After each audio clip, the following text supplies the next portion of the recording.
Thanks for watching. Good night.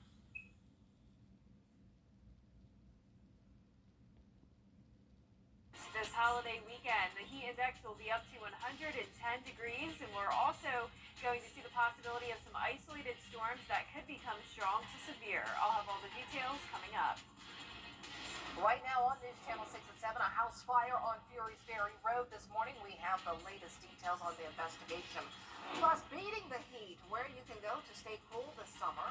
And changes could be coming to the Augusta River Walk, what the future might hold when it comes to a new name. And your News at 7 starts now.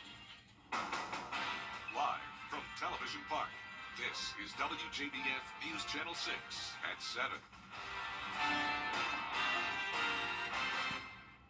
Good evening, everyone. You're watching News Channel 6 at 7. I'm Dee Griffin. Thanks so much for joining us. The coverage you can count on begins with a convenience store closure. The roads are now back open. Well, time now for a first look at our weather, and meteorologist Jenna Petracci joins us now to tell us what's ahead. It looks pretty good out there, just a little haze. Yeah, that's right. Speaking of the smoke, we're actually dealing with some impacts still from the Canadian wildfires. Believe it or not, it's still causing some hazy conditions. Overall, not too bad, though. We have air quality alerts just to our west around Atlanta and just to our east in Greenville, but nothing throughout the CSRA. Today's almanac shows a high of 93 degrees, right on track with average. Our low temperature was still 5 degrees below average, though. It's 65, so a little bit of a cooler start to your Thursday. Definitely hot right now, though, anywhere from the mid-80s to low 90s, so a pretty big variety of temperatures. 90 in Augusta, but only 86 in Allendale, 89 in McCormick, 87 in Aiken, but 92 in Millen, much hotter down towards the south, 90 in Washington, 91 in Gibson, and 92 as well in Wrightsville. The heat index is really only a couple degrees hotter than the actual air temperature. Humidity is fairly tolerable today. Overall, a typical summer-like day, with satellite and radar showing the hazy conditions and some clouds passing by, but no rain in sight. We'll keep it dry through tonight. We do have some showers making their way into northwest Georgia. There's some around Kentucky and Tennessee as well. These will weaken, though, and stay to our west before making their way towards us. But we also have this high pressure down in the Gulf of Mexico, and this is creating a lot of dry air and hot conditions from Texas all the way out towards our area. We're going to continue to see that high pressure shift towards the east, bringing us some major heat over the weekend. Dew points right now are anywhere from the mid-60s to low 70s, and our winds are around 5 miles per hour. Now for tomorrow or tonight, we're going to still see partly cloudy skies with alert days in effect Saturday and Sunday as we heat up, and also we're tracking some storms. I'll have all those details coming up, but back to you, Dee. All right, Jenna, thanks so much. We'll see you then. If you've been outside for just 5 minutes, you know just how hot it is. And get this, it's only the beginning. That's why local leaders have you covered on cooling centers. Maria Smith has more. Things are heating up here in the CSRA with temperatures nearing the triple digits, and local community leaders have a plan to keep you cool. It's important for our citizens to have somewhere to go when it's warm outside, especially those who are homeless or those who don't have shelter, especially with the Georgia heat.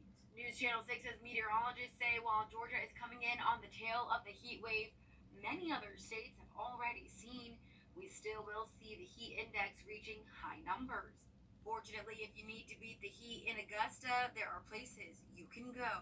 Folks just have an opportunity to come in and maybe sit in the gym or sit in one of the recreational spaces, charge their phones, and just kind of cool down a little bit to get out of the heat.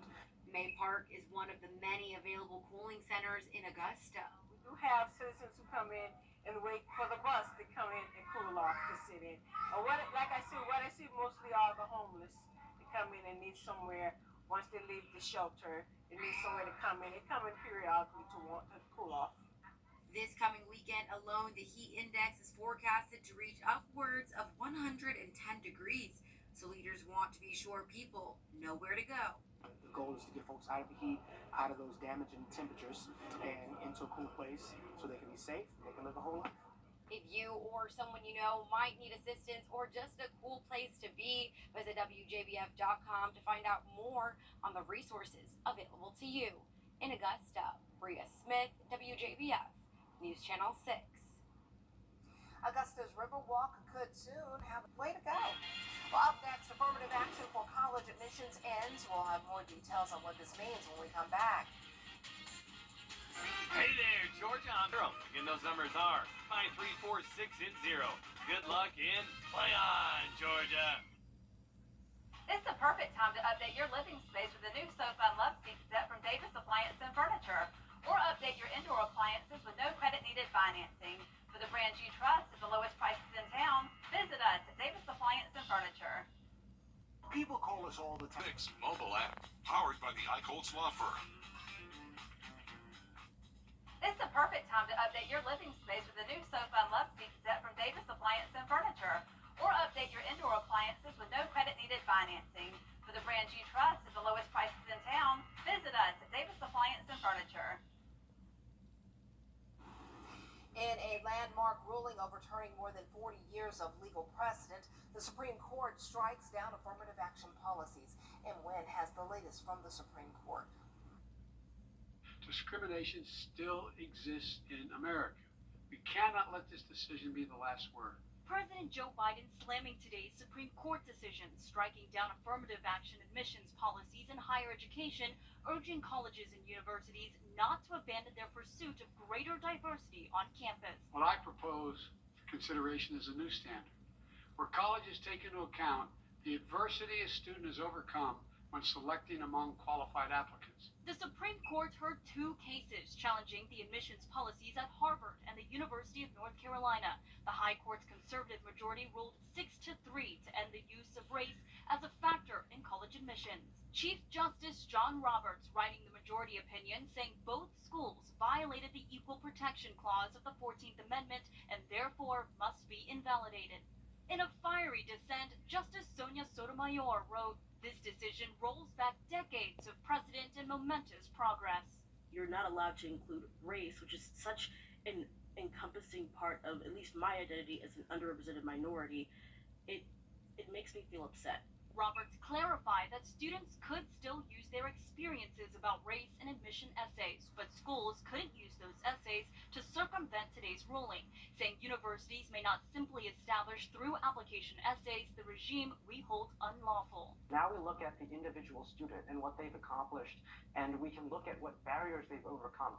Edward Bloom, representing the conservative advocacy group seeking to overturn affirmative action, argued before the justices that the two schools discriminated against Asian American applicants. Both institutions deny the allegations.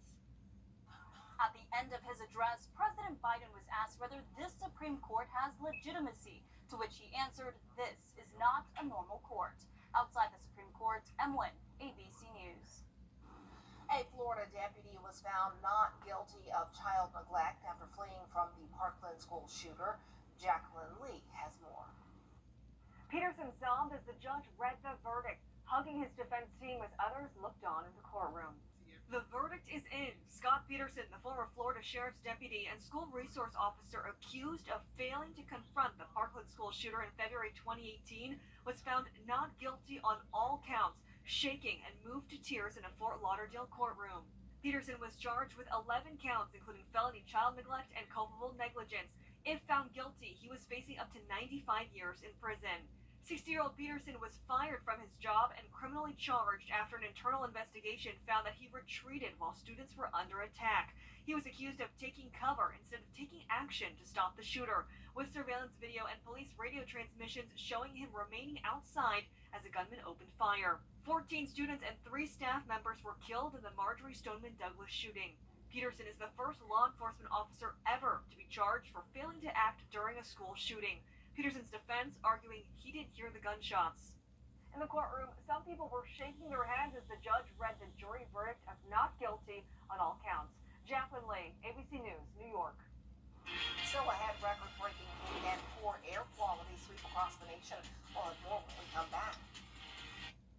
It comes out of nowhere. Let me tell you what happened to me. My family and I were hurt in a car wreck. That's when I decided to call George Sink Injury Lawyers. My law firm will come to you and get started right away. Just call all nines. Helping injured people is what they do. It's all they do. Call all nines. Now, your most accurate forecast with WJBF. WJBF Live Viper 6. Good Thursday evening. It's pretty hazy outside. We're also seeing some high-level clouds move in. Here's a live look at our Terry Lambert Hyundai Skyview cam over in Waynesboro. A hot day as well, 90 degrees, pretty much typical summer-like weather we're dealing with. North wind of 3 miles per hour with a dew point of 67, and because of that haze from the wildfire smoke, visibility is down to 9 miles. Around the CSRA, we're seeing anywhere from the upper 80s to low 90s, a pretty big spread of temperatures here. 90 as well in Sparta, but 88 in Washington, 87 in McCormick and Aiken, 88 in Barnwell, 90 in Waynesboro, and 91 down in Swainsboro. Heat index is pretty similar to the actual air temperature. Humidity isn't too high right now. Overall, pretty tolerable heat today. Feeling like 100 degrees in Barnwell, but for the rest of us, only up to around those mid-90s, and that'll change that as we go into the next few days. So definitely don't expect any heat relief anytime soon. Satellite radar not showing any clouds, not showing any rain, just the clouds now and the smoky conditions. High pressure down in the Gulf of Mexico, bringing the extreme heat anywhere from the Florida Panhandle over into Texas. Also seeing some showers creep into northwestern Georgia, with severe thunderstorm warnings going on now in parts of the Midwest. Now, our main story this week, though, as we go into the holiday weekend, is the extreme heat. Heat advisories will be likely in our area, with that index reaching 105 to 110 degrees as that high pressure moves from the west towards the east. 103 is your feels like temperature Friday. That's below heat advisory criteria, but on Saturday and especially Sunday, and even into Monday, it's likely we'll have a heat advisory throughout at least several of our counties. So we have Viper 6 alert days in effect for the holiday weekend. So if you're planning to do anything outside, definitely try to stay cool and limit your time outdoors as much as possible. And when you are out there, bring plenty of water with you and wear light colored and lightweight clothing. Now for tomorrow, not too bad, making it up to 95 degrees, mostly sunshine with more clouds at night and also the chance of some storms. So we're going to have rain right around this ridge of high pressure, and that'll bring us the chance of some isolated thunderstorms starting tomorrow. But notice our model is really showing the bulk of the rain stay out to our west or dissipate by the time it reaches us, and I do agree with that. So I'm keeping our rain chances very low for both our Friday and Saturday. And Friday night actually looks pretty good, just the clouds we're dealing with. Marginal risk of severe weather, though, as we go into Saturday, and keep that in mind for any of your holiday plans. So on Friday night, we have Fort Gordon's Independence Day celebration.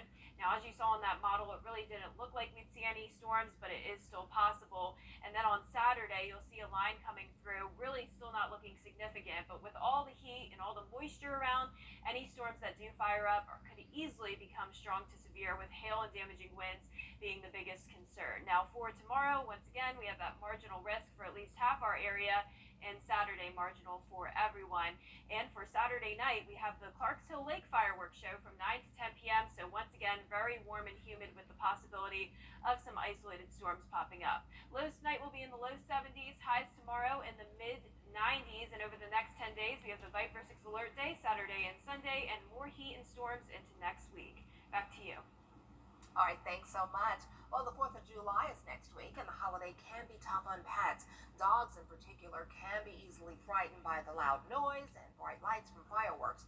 Every dog reacts differently, but experts say you should leave pets inside during any firework displays to be safe. You should also be safe to update microchips and tags in case they do escape. For some, if they have been around gunshots, and gunshots are scary, like fireworks sound very similar to them. They can hear that popping and that loud banging. That's a sign that they might be triggered by fireworks.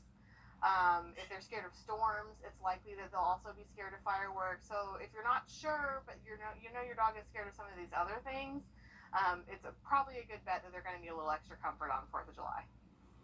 Vets also say if you know your dog is anxious, they can prescribe medication to help. We'll be right back. Welcome to Hobby Hyundai. Low prices, big selection, and committed to quality customer service. As record-breaking heat and poor air quality spread across the country, officials are warning residents to prepare and take appropriate precautions. ABC's Jacqueline Lee is back with more.